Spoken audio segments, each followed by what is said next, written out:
Saluda a cada uno de los hermanos en este día 4 de ayuno y oración. A todos los que se han unido con nosotros, les mando un ánimo y bendiciones para que sigamos adelante.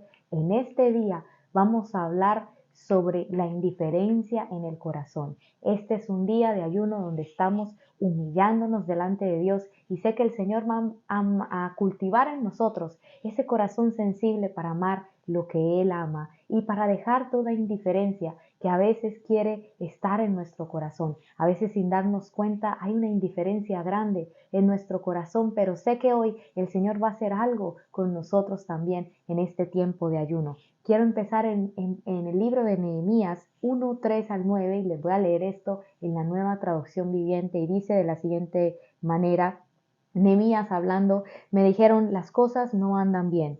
Los que regresaron a la provincia de Judá tienen grandes dificultades y viven en desgracia. La muralla de Jerusalén fue derribada y las puertas fueron consumidas por el fuego.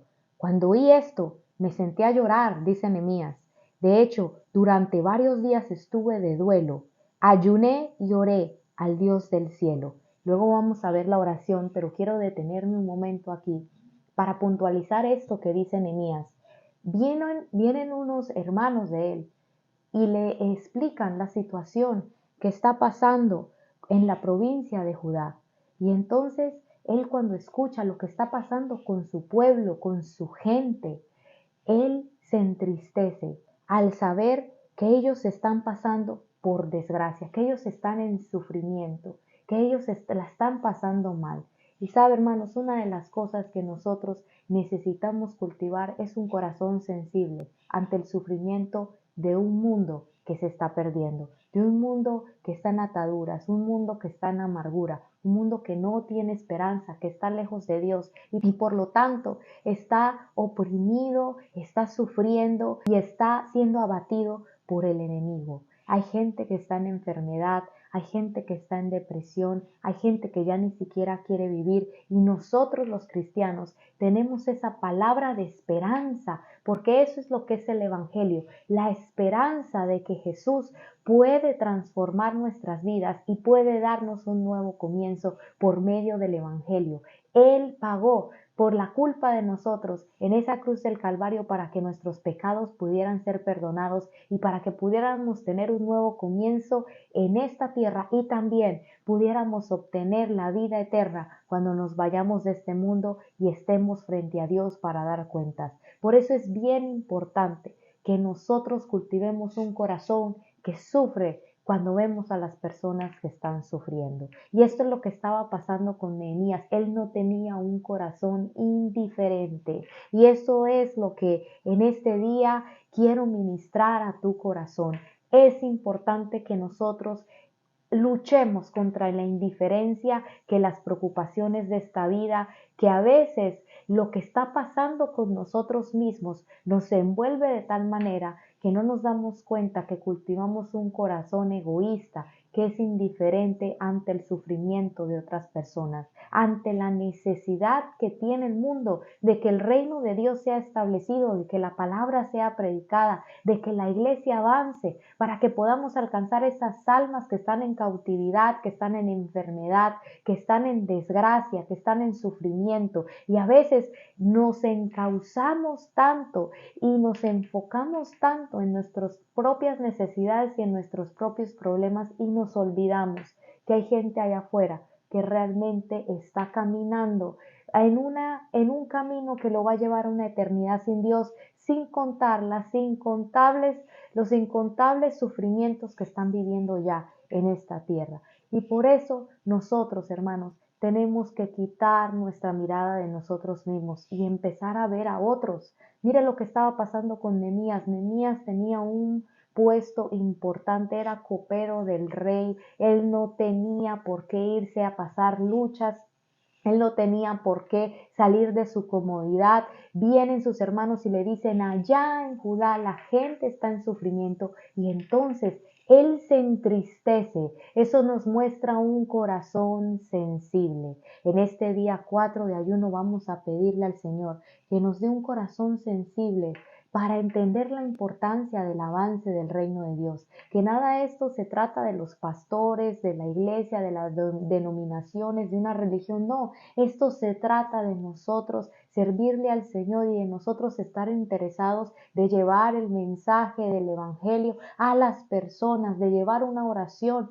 una palabra de esperanza a las personas que están sufriendo en el mundo. Y a veces decimos, no tengo tiempo, no tengo los recursos, no tengo cosas en qué preocuparme, yo mismo tengo problemas, pero mire lo que estaba pasando con Nehemías. Él era una persona que vio que su pueblo estaba en sufrimiento y entonces dice que se abatió tanto y entonces ayunó. Esto fue lo que hizo él en el ayuno. Él se abatió y oró al Señor por su pueblo. Y entonces vamos a leer la oración que está en el versículo 5 y me impacta cómo dice que él lloró, que él se sentó a llorar, que él estuvo de luto como que alguien se le había muerto, que él estuvo abatido. Y para esto sirve el ayuno, hermanos, para nosotros abatirnos y para nosotros entristecernos. Y yo sé que muchos de nosotros podemos pensar, bueno, pero yo no tengo un motivo para estarme entristeciendo. Ese es el problema, que a veces estamos con un corazón indiferente hacia la gente que está sufriendo. Pero hoy vamos a pedirle a Dios que nos dé ese corazón de Nehemías para nosotros darnos por la obra de Dios, para nosotros darnos por el avance del Evangelio, porque eso significa el avance de la iglesia y el avance del Evangelio significa llevar esperanza a una vida que está sin Dios y sin esperanza en el mundo, una vida que está siendo amargada, abatida por las tinieblas, a una vida que está caminando a una eternidad en la perdición. Eso es lo que significa el avance en la iglesia. A veces no comprendemos qué significa servir al Señor en la iglesia. A veces pensamos que es una carrera que escogemos o que es una actividad más que hacemos para agradar a Dios o que es algo que nos gusta hacer. Me gusta cantar o me gusta servir o yo tengo el ánimo, el don para hacer algo y lo hago, pero necesitamos entender la profundidad de lo que hacemos. ¿Por qué hacemos lo que hacemos? ¿Por qué hacemos iglesia, hermanos? ¿Por qué Jesús estableció la iglesia?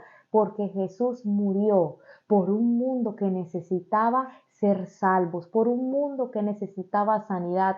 Dice la Biblia que él veía las multitudes que eran como ovejas sin pastor y tenía compasión de la gente. Por eso Jesús vino al mundo, porque él tenía compasión de las personas. Y eso es de lo que se trata cuando nosotros nos interesamos en servir en el reino de Dios, cuando nos interesamos en orar, en buscar a Dios. Lo hacemos porque amamos a Dios, pero también lo hacemos por la conciencia de que a Dios le duele, hermanos, la gente que está sufriendo. Y nosotros necesitamos cultivar este corazón porque a veces el egoísmo no nos permite hacerlo. Pero, hermanos, cada uno de nosotros podemos disponernos y decirle, Señor, cambia mi corazón, cambia este corazón insensible, este corazón de piedra, este corazón egoísta y dame un corazón de carne para poder yo también darme por mi gente, por aquellos, Señor, que están sufriendo. Y tú lo puedes hacer cuando ¿qué? Cuando buscas a Dios, cuando tú empiezas a hacer algo para que el reino de Dios avance, para que tú con tus recursos, con tu tiempo, con tu servicio, empiezas a hacer cosas para que el reino de Dios avance. Y cuando empiezas a hacer oración en humillación, para que el Señor empiece a hacer que esas otras personas que están trabajando también se levanten y para que la obra siga creciendo, porque esto significa que vamos a salvar almas. Hermanos, usted y yo somos un testimonio de gente que se dio por nosotros, aunque no lo hacía directamente, ellos impactaron nuestra vida. Ellos impactaron nuestra vida, el pastor que nos predicó, las personas que nos invitaron a la iglesia, fueron personas que se dieron y dieron un servicio que impactó en nuestra vida, que tuvo un efecto colateral. Y esto es lo que quiero compartir hoy. Cuando tú haces algo por el Señor, cuando tú haces algo para que el reino de Dios avance, estás teniendo un impacto colateral en las personas al compartirles de Jesucristo. Y entonces en el versículo 5 rápidamente dice Nehemías, oh Señor, Dios del cielo, Dios grande y temible, que cumples tu pacto de amor, inagotable con los que te aman y obedecen tus mandamientos. Escucha mi oración. Mírame y verás que oro día y noche por tu pueblo. Mire qué hacía Nehemías, oraba por ese pueblo que se pierde. Hermanos, necesitamos servir, pero también necesitamos orar. Necesitamos estar orando en oración. Si el Señor puso un grupo familiar, si el Señor puso un grupo familiar a tu cargo, o tú, el Señor ha puesto en tu corazón empezar un grupo familiar, o el Señor te ha puesto en un ministerio, ora por esas personas que están al alcance de ese ministerio para que el Señor pueda alcanzar sus vidas. Entonces dice que él oraba de día y de noche por su pueblo. Hermanos, necesitamos orar por nuestro pueblo. Necesitamos orar por nuestro pueblo hispano aquí en la ciudad de Houston, aquellos que estamos aquí en Houston. Necesitamos orar por nuestro pueblo hispano que está sufriendo y que no conoce de Jesús. Y seguidamente dice lo siguiente: confieso que hemos pecado contra ti. Es cierto, incluso mi propia familia y yo hemos pecado. Empieza él a confesar sus pecados, pero también empieza a confesar los pecados de su familia y seguidamente también confiesa los pecados de su pueblo. Hermano, es necesario que empecemos a confesar, a pedir perdón por los pecados de nuestros familiares, por los pecados de nuestro pueblo hispano. Necesitamos empezar nosotros ir a interceder delante de Dios y a decir: Señor, hemos fallado, incluirnos a nosotros en el paquete y pedir perdón por esos pecados que ha hecho la gente para que el Señor tenga misericordia. Y entonces sigue en el 7 diciendo: hemos pecado terriblemente al no haber obedecido los mandamientos, los decretos y las ordenanzas que nos diste por medio de tu siervo Moisés. Mira, aquí él da ejemplo de cómo él está orando y cómo nosotros podemos orar. Podemos decirle lo mismo: Señor, pedimos perdón porque nosotros, nuestra familia, aquellos de nuestro pueblo, no hemos seguido tus mandamientos, hemos pecado. Entonces quiero culminar en este día de que nosotros, hermanos, empecemos a pedirle al Señor perdón por los pecados de nuestra familia, perdón por el pecado de nuestro pueblo y empezar, eso es lo que nos va a abrir la puerta para que empecemos a sensibilizarnos. Necesitamos examinarnos y darnos cuenta si no nos importa la situación de las otras personas, si no nos importa la situación de nuestra familia o la situación de la gente en nuestra ciudad. Si nosotros notamos que eso está en nuestro corazón, entonces empecemos a hacer esa oración de día y de noche, sintamos o no, empecemos a pedir por ellos, a pedir perdón por sus pecados, a pedir misericordia, a pedir que el Señor los alcance. Hermanos, en el área donde el Señor ha puesto la iglesia, ahí empecemos a pedir por esa gente de esa área, por esa gente de nuestra ciudad, por esa gente de nuestra casa, por esa gente de nuestra familia. No nos quedemos indiferentes y como, ay, no me importa, él verá lo que hace. Por sus pecados es que está como está. Así no hizo Nehemías. Nehemías sabía que el pueblo de Israel había fallado, que su pueblo había estado mal, pero él no dijo: no, se lo buscaron, ellos verán, sino que él lloró, él oraba por ellos de día y de noche, él ayunó, en medio de su ayuno, él se quebrantó por ellos. Vamos a hacer esto, vamos a pedirle al Señor hoy un corazón sensible y vamos a orar para que el Señor salve a las almas. Vamos a orar para que el Señor salve nuestra familia en este día y vamos a orar para que el Señor alcance a los que están perdidos. Dios les bendiga y nos vemos en el siguiente día.